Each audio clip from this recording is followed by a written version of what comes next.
Ahora sabemos que los circuitos electroquímicos que configuran nuestra mente no son inmutables. El entorno moldea continuamente el entramado de las neuronas. Los retos de la neurociencia apuntan a aprovechar esa plasticidad y encontrar los estímulos adecuados para tratar o incluso perfeccionar el funcionamiento del cerebro humano.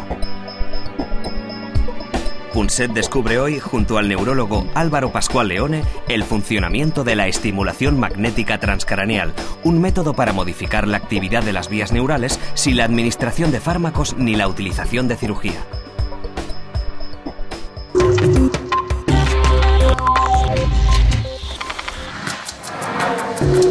Como prueba de que probablemente es verdad lo que dice el premio Nobel de Medicina Kandel, que este siglo XXI será el siglo de la ciencia de la mente, de la misma manera que el siglo pasado fue probablemente el siglo del genoma, de la genética.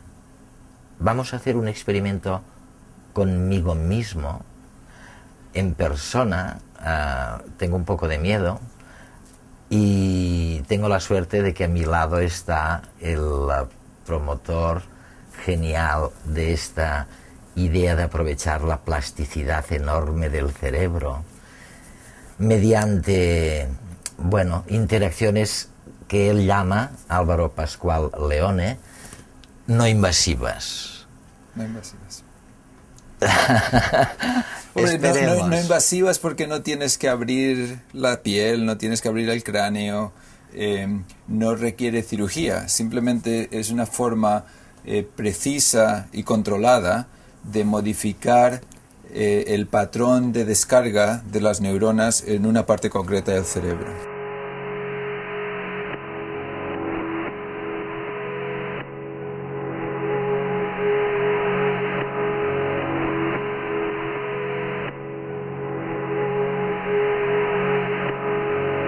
Y hay un ejemplo que me hablaba un científico que tú conoces, de un experimento que se ha hecho durante 20 o 30 años con una zorra salvaje.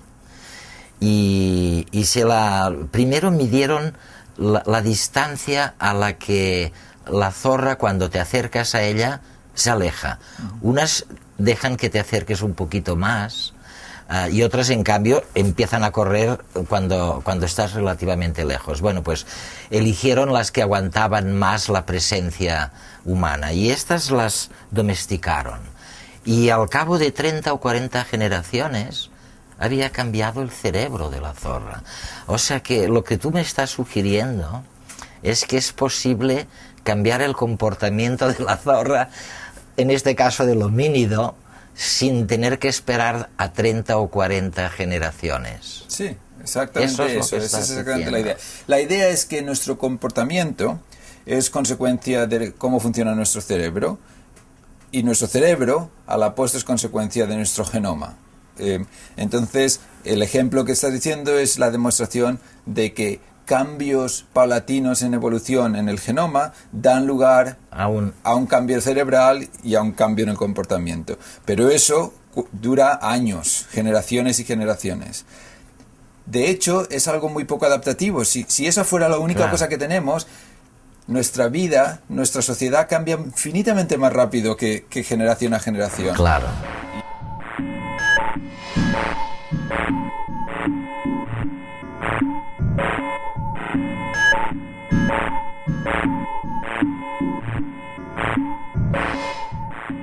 Yo creo que el cerebro, la naturaleza inventó una forma de implementar eso, y esa forma se llama plasticidad. Las neuronas no cambian fácilmente, pero están interconectadas en circuitos, los circuitos que hablábamos, que dinámicamente van cambiando muy rápido. Y esto nos da una gran oportunidad, porque nos permite modificar la actividad en un circuito de forma controlada, con técnicas no invasivas que tú preguntabas, y por lo tanto guiar esa plasticidad.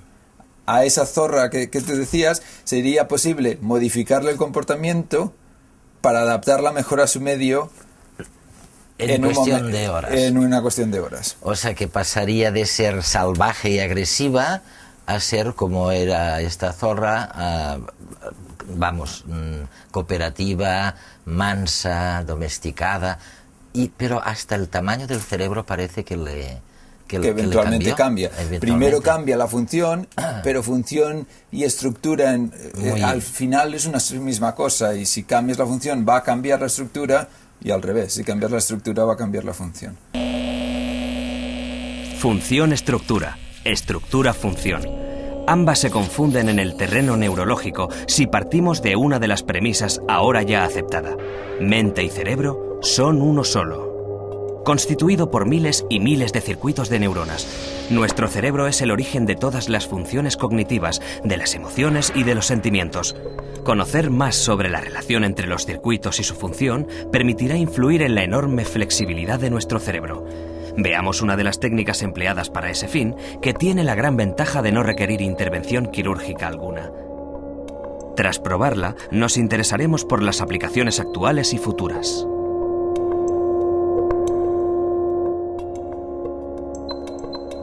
El experimento que vas a hacer conmigo, ¿qué vas a hacer? ¿Me vas a transformar en más salvaje? No, yo te voy a demostrar nada más el principio fundamental, la posibilidad de modificar la actividad de neuronas. Ah, sí. Entonces, te iba a mostrar cómo funciona, qué es lo que hacemos. Y luego podemos hablar de experimentos concretos o demostrar alguna aplicación. Muy bien. Pero la idea de estas técnicas es básicamente está basada en los principios de Faraday de 1830 y 38. Una de las técnicas, por ejemplo, es la estimulación magnética transcranial. Y en este caso, de lo que se trata es de colocar una bobina como esta. Aquí dentro de este plástico hay hilo de cobre en forma de 8. Sí. Y entonces pasamos una corriente muy rápidamente por esa bobina, y el paso de la corriente genera un campo magnético alrededor de la bobina, así como está mi mano. Que no se ve, pero que se debiera ver. Sí. Exacto, no se ve, pero se debería ver. Sí. Y generará, debido a la geometría de la bobina, generará una especie de cono que va haciéndose más focal, en un punto concreto, y más débil a medida que se aparta de la bobina.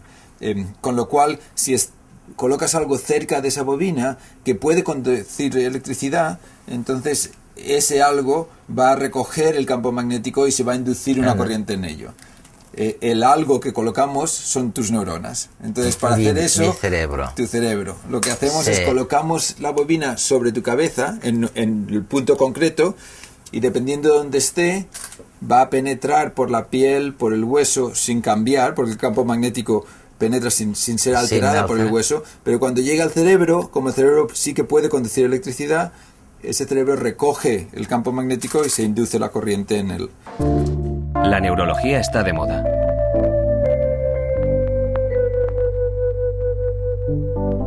Los expertos han revelado grandes enigmas en los últimos 10 años.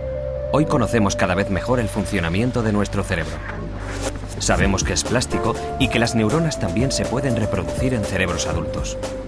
Un sudoku, un problema matemático, una charla, una comida equilibrada o el ejercicio físico ayudan a que la mente esté más activa y dinámica. Pero ¿qué sucede cuando el cerebro está dañado? Nuestra mente es como un disco duro, se llena de recuerdos que se van almacenando, pero este sitio puede que no sea completamente seguro. Un simple virus informático es capaz de eliminar todo el contenido de un disco duro.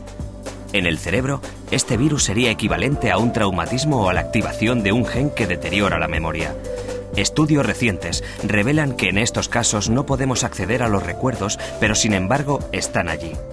Un antivirus puede llegar a recuperar la memoria del disco duro y ahora, según nuevos hallazgos, una pastilla o un estímulo magnético podría hacer lo mismo en nuestro cerebro. Sin embargo, los avances no se quedan aquí.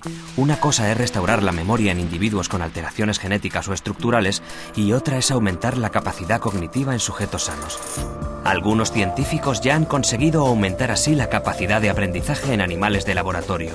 Por ejemplo, han logrado que una simple mosca tenga una memoria 100 veces superior a lo habitual, o que unos ratones tarden pocos minutos en realizar un ejercicio que antes les llevaba días aprender. El siguiente paso ahora es probarlo en humanos para acabar con las enfermedades que afectan a la memoria y a la capacidad de aprendizaje. Pero el objetivo de los expertos no termina aquí. Algunos confían en que este solo sea el inicio de la revolución cognitiva. Apuntan ya la idea de crear mentes a medida, incluso en personas sanas. Los neurocientíficos ya están avanzando una serie de tratamientos posibles en un futuro no muy lejano. ¿Cómo será la neurociencia del futuro? ¿Y en qué hemisferio me lo vas a poner esto? Pues te voy a estimular al lado izquierdo para que veas que se mueve tu mano derecha. Muy bien. Lo que pasa es que nosotros lo que queremos no es estimular un punto de tu cabeza, sino exactamente un punto de tu cerebro. Claro. Y para eso usamos una resonancia magnética. Entonces sabemos dónde está tu cerebro en relación con tu cabeza.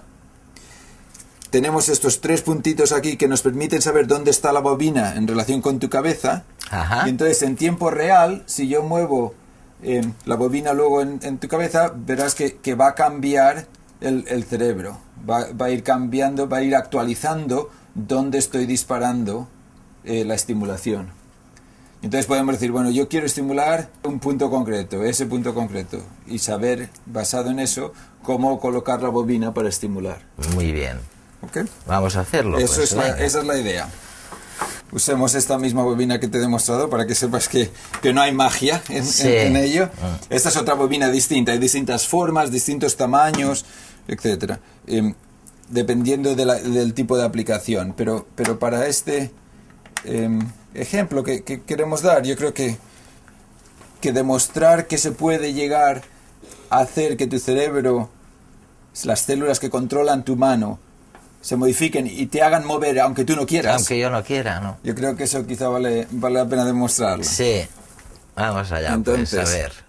Lo que vas a notar, vas a oír un clic, un sonido con un clic, que es cuando la corriente pasa por esta bobina.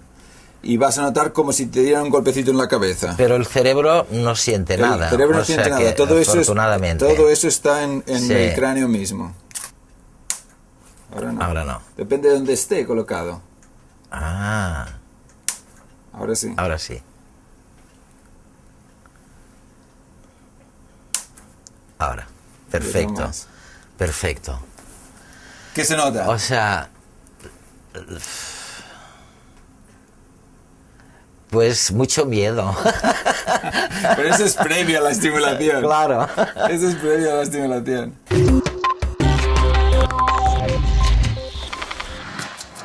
Tecnología al servicio de la mente. La paciente X31 llega a la consulta del Dr. Brain con un solo objetivo. Quiere modificar su mente a pesar de su perfecto estado de salud.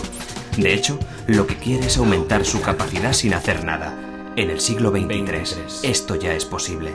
Atrás se han quedado las enfermedades neurodegenerativas. Ahora los neurocientíficos pueden combatir cualquier enfermedad genética que afecte al cerebro. En el siglo XXIII, estas enfermedades ya no existen. Ahora, cualquiera puede potenciar su mente de forma artificial. Aumentar la capacidad cognitiva es muy simple, X31. Si quiere le puedo mostrar el proceso de las diferentes técnicas que empleamos para una mente sana como la suya. Smart Pills. ¿Quieres ser más feliz? ¿Quieres abandonar los celos? ¿Quieres ser más inteligente? ¿Estás harto de sentirte estresado? Tómate una pastilla y verás qué cambio. Hay píldoras para todo tipo de necesidades, para potenciar o inhibir las emociones y la realidad. Son los nuevos potenciadores de la cognición. Estas píldoras mejoran el rendimiento mental sin hacer ningún esfuerzo. Ciertamente ayudan a estudiar, a concentrarse mejor, a rendir durante más tiempo y de mejor forma. Y todo esto sin generar ningún tipo de adicción, como pasaba con las anfetaminas en el siglo XXI. Dinos qué parte quieres potenciar y esta pastilla actuará solo en esta área. Su método de acción consiste en aumentar la plasticidad cerebral ampliando las conexiones nerviosas entre distintas áreas del cerebro e incrementando la síntesis de nuevas neuronas.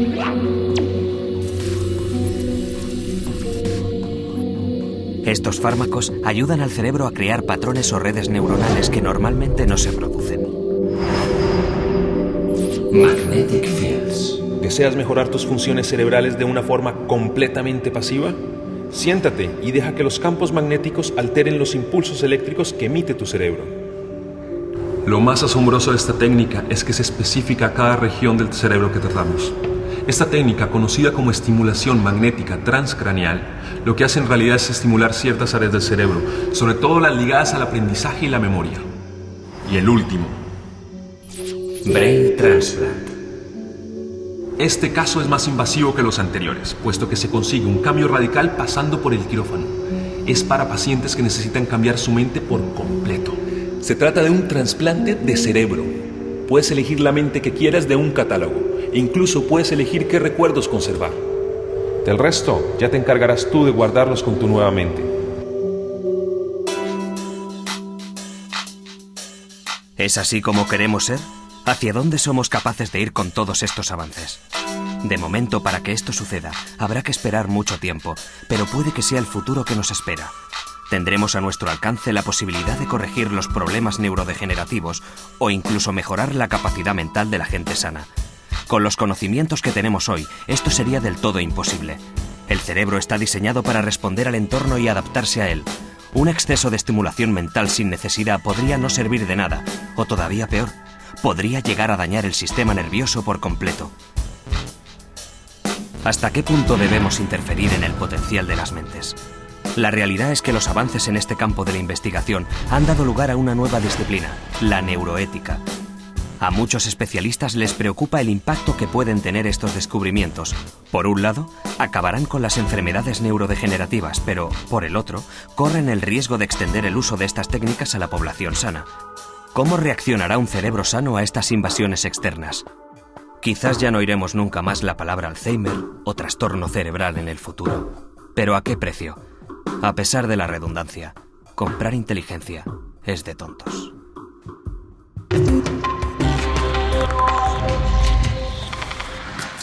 Tú has logrado que mueva mi mano sin que yo me lo haya propuesto. ¿Qué cosas de orden más práctico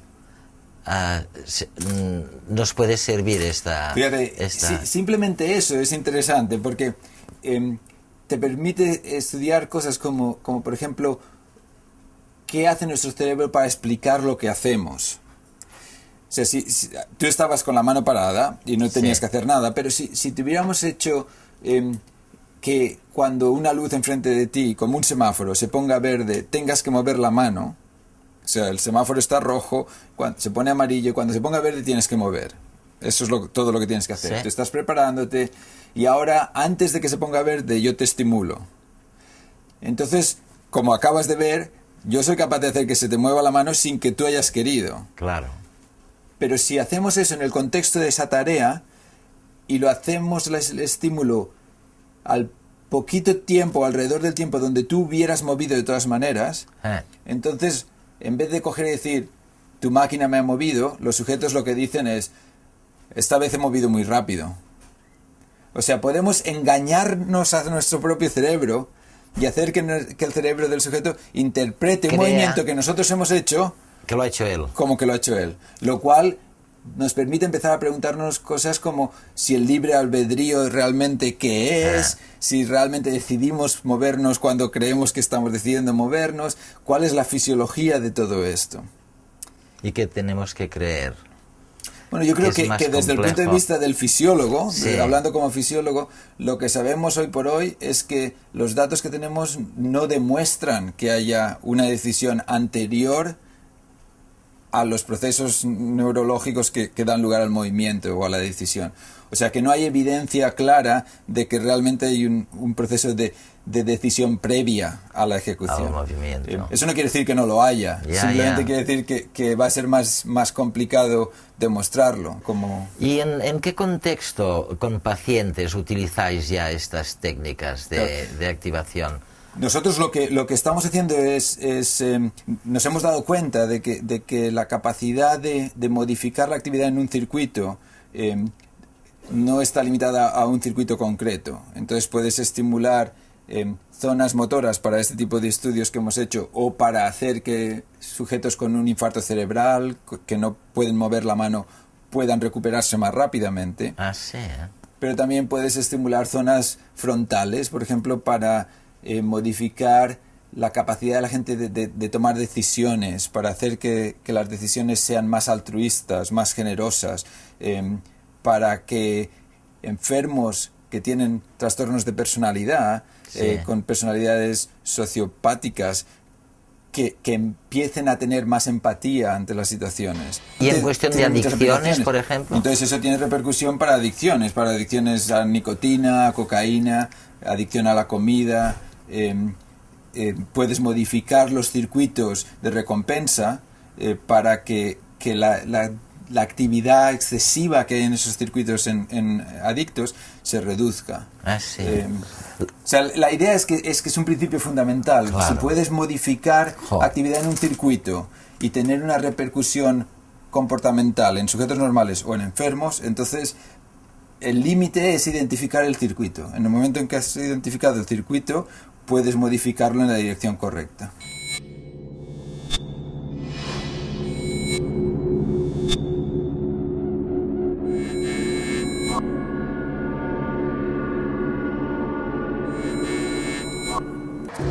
Hace unos 300 años, el gran científico Isaac Newton se hacía la siguiente pregunta.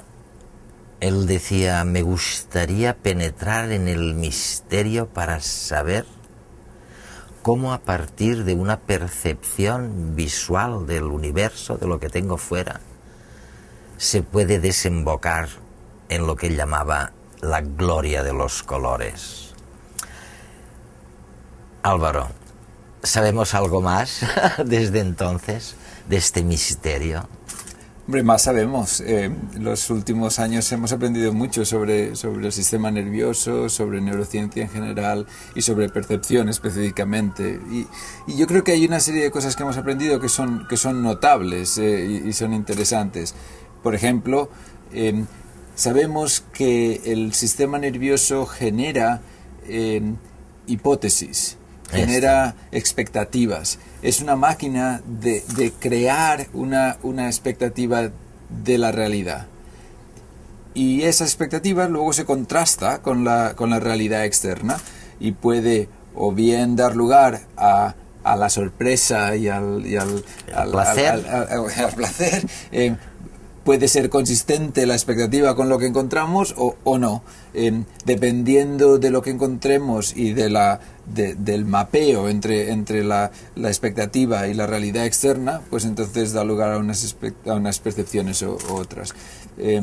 Pero la idea esta de que vemos, por ejemplo, aquello que sabemos buscar, aquello que miramos, que no es simplemente el sistema nervioso un receptor de la información que le llega de fuera, Claro. sino que es realmente un generador de realidades que luego se contrastan con una realidad externa.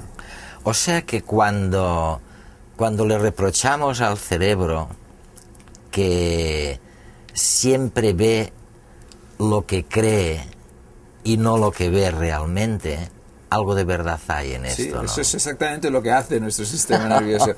Pero gracias a eso Sí. podemos funcionar como seres humanos. O sea, podemos gracias a ello generar arte, podemos gracias a ello tener la creatividad de nuevas ideas, podemos gracias a ello cambiar nuestra realidad en torno para adaptarla a las necesidades sociales. Que no están ahí fuera, o sea, es una fabricación Es una fabricación del de nuestro cerebro, cerebro. ¿no?